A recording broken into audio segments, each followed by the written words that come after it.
नमस्कार, मैं अतिरिक्त पुलिस अधीक्षक हेमलता अग्रवाल वर्तमान में नारकोटिक्स विंग इंदौर में पदस्थ हूँ।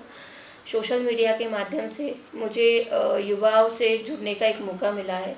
इस माध्यम से मैं सभी युवाओं से ये अपील करती हूँ, ये अनुरोध करती हूँ कि हमारे समाज में अच्छी और बुरी दोनों ही चीज़ें व्याप्त हैं और ये हम पर डिपेंड करता है, हमारे ऊपर निर्भर करता है कि हमें क्या चूज़ करना है।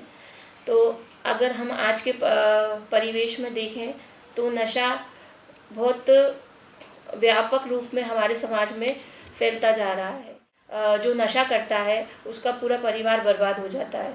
तो आप सभी से ये अपील है, अनुरोध है कि इस सामाजिक राष्ट्रीय बुराई से आप दूर रहें, नशे से दूर रहें और अपने आसपास का जो माहौल है, जो वातावरण है, उससे हमेशा सजग रहें। धन्यवाद। नमस्कार, आज हमारे बीच में एसपी इंदौर हेमलता मैम हमारे बीच मौजूद हैं जो नारकोटिक्स में पदस्थ हैं और हम उनसे जानेंगे कि नारकोटिक्स में किन किन विभाग पे काम होता है और कैसे काम किया जाता है। और नशीला पदार्थ जो दिन पे दिन बढ़ रहा है हमारे समाज में और नया वर्ष आ चुका है और 31 और 1 तारीख को नशीले पदार्थ हमको देखने को भी मिले थे पब वगैरह में, तो उसमें कैसे कार्रवाई की गई थी हम मैम से जानना चाहूँगा कि आजकल ये जो नशा युवा पीढ़ी में बढ़ रहा है दिन पे दिन, उसको कैसे कंट्रोल किया जाए। जय, देखिए सभी को पहले तो नववर्ष की हार्दिक शुभकामनाएं। और नशे को कंट्रोल करने का आपने जो बोला है कि कैसे कंट्रोल किया जाए, तो नशा करना और नहीं करना ये टोटली एक व्यक्ति जो है उसी पे डिपेंड करता है। हमें नशा करना है कि नहीं करना है ये हमारे ऊपर निर्भर करता है। सपोज जैसे आप अपना उदाहरण ही ले लीजिए या किसी और का भी हम ले सकते हैं। तो अगर वो व्यक्ति नशा नहीं कर रहा है, आपने एक प्लेटफॉर्म चूज़ किया कि आप अधिकारियों से मिलेंगे, उनका इंटरव्यू लेंगे, उनका नशे के खिलाफ जो है अभियान के रूप में उनका संदेश आप नोट करेंगे या रिकॉर्ड करेंगे और जन जन में वो प्रसारित करेंगे। तो ये आपकी चॉइस है ना। और जो व्यक्ति नशा कर रहा है ये उसकी चॉइस है। तो ये हमारे ऊपर व्यक्तिगत रूप से डिपेंड करता है कि हमें नशा करना है या एक अच्छे रास्ते पर जहां हम अपने करियर को बना सकते हैं उस पे हमें निकलना है। मैं मानती हूँ कि इसमें जो नशा बेच रहे हैं उनका बहुत बड़ा रोल रहता है। वो कहीं ना कहीं से हमारे समाज को और हमारी जो युवा पीढ़ी है उसको कहीं ना कहीं नशा देकर, नशा बेचकर उसको बर्बाद कर रहे हैं, उसको खोखला कर रहे हैं। तो उस पर हम कार्रवाई करते हैं, पुलिस कार्रवाई करती है, अदर इकाइयाँ जो है उस पर कार्रवाइयाँ करती हैं। फॉरेंसिक इसमें क्या रोल रहता है? अगर फॉरेंसिक एक्सपर्ट अगर आता है आपके फील्ड में नारकोटिक्स में, तो उसका रोल क्या रहेगा? फॉरेंसिक का रोल, जैसे कोई हमने माल जब्त किया है मौके पे, तो वो माल एक्चुअल में कभी कभी क्या होता है कि माल वो नहीं रहता है।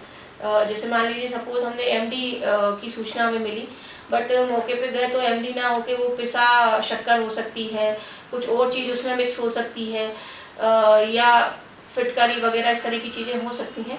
तो फॉरेंसिक एक्सपर्ट जब हम इसको माल जब्त करते हैं तो हम रिपोर्ट सैंपल जो है वहाँ भेजा जाता है फॉरेंसिक जांच के लिए कि इसमें जो पदार्थ है जो हमने जब्त किया है, गांजा किया है या अफीम की है, कोई भी मादक पदार्थ जो जब्त किया है वो है कि नहीं है। तो फॉरेंसिक का तो इसमें रोल है, वो बताते हैं हमें कि ये वही माल है जो हमने जब्त किया है। अच्छी और बुरी दोनों ही चीज़ें मिलती हैं, ठीक है। तो ये डिपेंड करता है पर्सन टू पर्सन कि उसे किस रास्ते पे निकलना है। मतलब स्वयं से सुधार करना चाहिए, तब जाके फिर पॉजिटिव नेगेटिव तो दोनों साइड है। दोनों साइड है। आप ये हम पर्सनली तो देखा ही जाता है ना कि आप जैसे देखें किसी को, ये अपनी पर्सनल चॉइस है कि हमें भाई एक क्रिमिनल बनना है कि एक अच्छा इंसान बनना है। मैम, मैं अब एक क्वेश्चन और करना चाहूँगा, जिससे कि आप किसी व्यक्ति को पकड़ते हैं तो उसका प्रोसीजर क्या होता है, चेन ऑफ कस्टडी क्या होता है, कि मतलब कैसे उसके आगे की प्रोसेस की जाती है? देखिए, ज़्यादातर हमारी जो कार्रवाइयाँ होती हैं किसी भी इकाई की, हम देखें चाहे डीएफ हो, चाहे नारकोटिक्स विंग हो या एनसीबी हो, तो ये टोटली जो है मुखबिर सूचना पर डिपेंड करता है और या अपना कोई सोर्स है उस पर कार्रवाई की जाती है। तो जब ये कार्रवाई की जाती है तो चेन ऑफ कस्टडी जो हमारा दो तरह की, एक तो आरोपी की होती है और एक दूसरा जो माल है उसकी होती है। तो जब इस तरह की कार्रवाइयाँ की जाती हैं तो पहले आरोपी को पकड़ा जाता है, उससे पूछताछ की जाती है, उससे फोर्स की जो भी प्रोसीजर रहती है पूरा प्रोसीजर फॉलो किया जाता है और देन माल हम अपने कब्जे में लेते हैं, या जो व्हीकल है या और उस पर कोई हथियार वगैरह है तो वो हम हमारी कस्टडी में लेते हैं।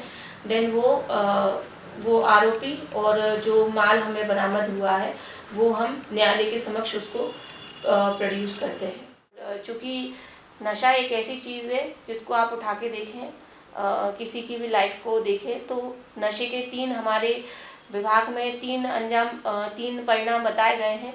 या तो नशे से उसकी मौत हो जाती है, या वो जेल जाता है, या पागल खाने जाता है। मतलब ये 3 परिणाम इस नशे के बताए गए हैं। Thank you ma'am. हमने बहुत सारी चीज़ें मैम से जानी है और समझी है कि ड्रग्स के कितने घातक चीज़ हमारी लाइफ में इम्पैक्ट करता है और हमें उससे कैसे दूर रहना और इसमें कैसी कैसी कार्रवाइयाँ होती है आगे हमने सीरीज़ में देखते आए हैं। और आप सभी से एक ही निवेदन करता हूँ कि देश के लिए काम करें, देश हित के लिए काम करें। जय हिंद, जय भारत।